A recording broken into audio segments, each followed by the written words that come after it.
at taking an antiderivative of an expression like this. When it comes to taking antiderivatives of things like quotients or products, it might be tempting to say that we want to just use the quotient rule or the product rule. So notice that, for example, when you are taking the derivative of a power of x, so let's say that you're looking at an x to the n and you want to take a derivative, then what you do is you bring the power down and then you subtract 1 from the power, which is sort of nice and simple. But notice that, the antiderivative, so if you want to sort of undo this process of a power of x, this is a little bit more complicated. So here you're going to add 1 to the power and then divide by the new power. As a general rule, what's going to happen is that any rule that you have for differentiation will imply some sort of corresponding rule in integration, but these rules don't have to be the same thing. In fact, almost all of the time they're not the same thing, with the exception of e to the x. So because differentiation leaves e to the x alone, integration will leave e to the x alone. But in most cases, you'll get differing rules for differentiation and integration. My whole reason for saying that is just that whenever you see some quotient like this, we won't have a nice quotient rule or product rule for integration. The corresponding rules in integration are a little bit more complicated. So instead, what we're going to do is we're going to simplify the expression inside first, so that it reduces to just using some rules that we already know for integration. So here, notice that x squared is a factor of each of the terms in the denominator. I do want to remind you that whenever you have a bunch of terms divided by a single term, you cannot just cancel against a single term in the numerator. This thing in the denominator is dividing the entire numerator. So if you wanted to, you could split this into multiple fractions, but each term in the numerator should be divided by this x squared. You cannot just cancel the x squared against the x to the fourth, say. So you could split it up like this if you wanted to. You don't have to write this step, but you do have to remember that this x squared is dividing every term in the numerator. So the first term would become an x squared, and that last term would become a negative 8x. And now this we can integrate, and we're going to integrate term by term. So if I integrate the first term, I should add 1 to the power and divide by the new power. And if I integrate the second term, I should add 1 to the power and divide by the new power. So as we start to get comfortable with these, I'm going to start skipping writing these intermediate steps where I break into these separate pieces. But if any of the resulting expressions confuse you, you can always pause the video and try to add in the intermediate steps yourself. Here, the intermediate step would be this. You're just breaking this into 2 separate integrals, like that. And then if you integrate the x squared, that's going to become an x cubed over 3. Sorry, I keep forgetting the dx. So this first integral would become x cubed over 3, and this second integral would become an x squared over 2. And that's where I'm getting these. But I expect that as you start to do this process a little bit more, you'll be able to just immediately write down these integrals. And as soon as the integral sign disappears, you should start having a plus c. So notice that this left side is this family of functions, the antiderivatives of x squared minus 8x. And then on the right side, we should therefore have this plus c. So in other words, when the integral sign is gone, you should start having plus c's. And this would be an acceptable answer to me, but you can also clean things up a little because we have a common factor of 2 in this second term. So this second term should be rewritten as a negative 4x squared if you wanted to clean it up. So either of those would be fine. Next, we're going to look at this expression. So we want to take an antiderivative here. In these, whenever you have radicals, it's usually a good idea to rewrite them as just powers of x so that we can use the power rule. So this would be the integral of 8 times x to the 1/3 power, because remember the cube root is the same thing as a 1/3 power. And then similarly here, If you wanted to rewrite a 1 over the square root of x, that would be an x to the negative 1/2 power. The negative tells you to put the x in the denominator, and then the 1/2 is telling you to take a square root. So this is what we get at the moment. And now, again, you can factor out the individual constant factors and split into integrating term by term. So I could write it like this.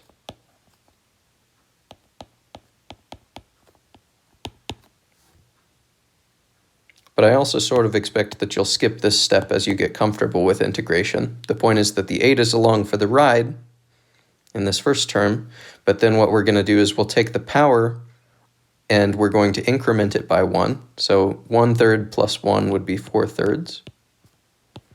And then you divide by the new power. So that's what we get for the first term, and we're going to do something similar for the second term. Here I'm going to take the old power and add 1, so we'll have negative 1/2 plus 1. That would be a positive 1/2, and then you'll divide by that new power, which is a positive 1/2. And now that the integral signs are gone, we'll have this plus c. And again, you can leave your answer in this form if you'd like, or you can clean it up a little bit. This would end up cleaning up, I think, to 6 times x to the 4/3 minus a 12 x to the 1/2 plus a c. Or if you wanted to rewrite this with the radicals again, you could write it as the cube root of x to the 4th times 6 minus a 12 root x plus a c. So any of these would be valid. Okay, and then lastly in this section, we're going to look at this integral.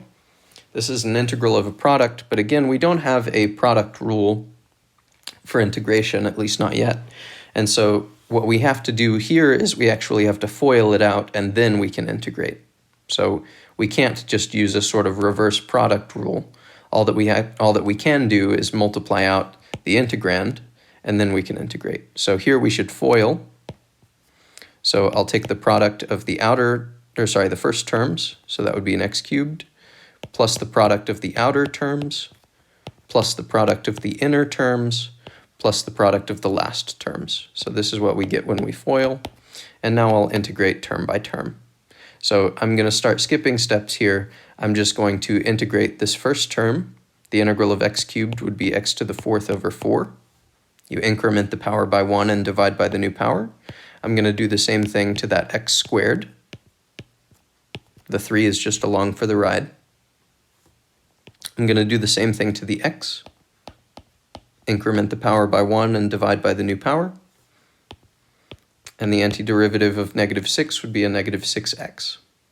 And again, you can think of that in terms of the power rule, but usually it's good to just memorize that the integral of a constant is that constant times x. And then we'll have a plus c. And this would be fine. You can also clean up quite a bit because these 3's cancel and these 2's cancel. So you could write it as x to the 4th over 4 plus x cubed minus x squared plus, minus 6x plus c. So either of those would be fine. Just remember that if you're computing a general indefinite integral, you'll have this plus c floating around at the end. So next, let's look at some versions of this problem where we have a little bit more information. So here it says, find the equation of the curve that passes through 2, 6 if the slope of that curve is given by 3x squared at any point x. So here we're given dy dx, or we're given the derivative of y with respect to x. And what we want is the equation of the curve. So in other words, we're looking for something like y is equal to x cubed or something, or x squared or something. So this is an equation of a curve. In other words, we're basically looking for y as a function of x. So that's what we're going for here. I'm going to delete that because y is not necessarily x squared here. So here we're given the derivative. So we know that y prime is equal to 3x squared. And therefore, if we take an antiderivative on both sides with respect to x, what we're going to get is that y has to equal, and then the antiderivative of a 3x squared would be a 3 times Now for the x squared, we'll increment the power by 1 and divide by the new power. So I'll get that. But y will equal this up to a constant. So there is this ambiguity, and again, you could add a c to both sides, so you could have like a plus c on the left and a plus d on the right. But again, you could just combine those into a single unknown number. So you don't have to put a plus c for each term that you take the antiderivative of. You can just combine all of those into a single unknown number, c. So I will clean this up just a little bit. What we get is y is equal to x cubed plus c. And now if this were like the above examples, we would be done, except that we haven't completely determined the equation of the curve because we still don't know this number c. However, we do know that the curve is going to pass through the point 2, 6. So we know one x, y value that, that satisfies this equation. So we can use that x, y value to determine c. We'll just plug in the correct y value, which is 6, and we'll plug in the x value here, so that would be a 2. And we know that because 2, 6 lives on this curve, 2, 6 should be a solution to this equation. So I can plug in x and y where they go, and then I can solve this equation for c. So this would tell us that 6 is equal to 8 plus c, and therefore subtracting 8 from both sides will tell us that negative 2 is equal to c. That is not our final answer, because what we were looking for is the equation of the curve. But what we've just found is the value of c. So I can come back up here and say, well, maybe I should write it like this. So this means that the actual equation of the curve is going to be y is equal to x cubed minus 2, because we know that the value for c is a negative 2. So this is how I would write my answer. Okay, next we're going to look at this one. So here the revenue function, we're looking for the revenue function, but we're given the marginal revenue function. So we know that r prime is equal to this, and we also know this extra information, which is that no revenue results whenever you produce nothing. So in other words, if the production level, or if x is 0, then the revenue should also be 0. If you wanted to write that as an equation, you could. It would just be that r evaluated at 0, in other words, the revenue whenever you produce nothing is nothing. So this is the equation that we'll get as our initial condition. And the question is, what is the revenue at a production level of 1,000 units? So we're going to break this into 2 steps. We are first going to determine the revenue function, and then we can answer at the end what the revenue would be at a particular x value. We're just going to have to plug in that x value into the revenue function. So to find the revenue function, I'm just going to take an antiderivative on both sides of this equation. So I would get r of x on the left side, because that's the antiderivative of r prime. And then on the right side, the antiderivative of 400 would be 400x. And then the antiderivative of a negative 0.4x would be a negative 0.4x squared over 2, because we increment the power by 1 and then we divide by the new power. And then we'll have a plus c, because this antiderivative is ambiguous up to a constant. So I could clean this up a little bit. What I'd get is 400x minus, and then a negative 0.4 divided by a 2 would be a negative 0.2x squared plus c. And now what we're told is that if you plug in an x value of 0 into the revenue function, the y value should also be 0. Or really, I should say the r value is going to be 0.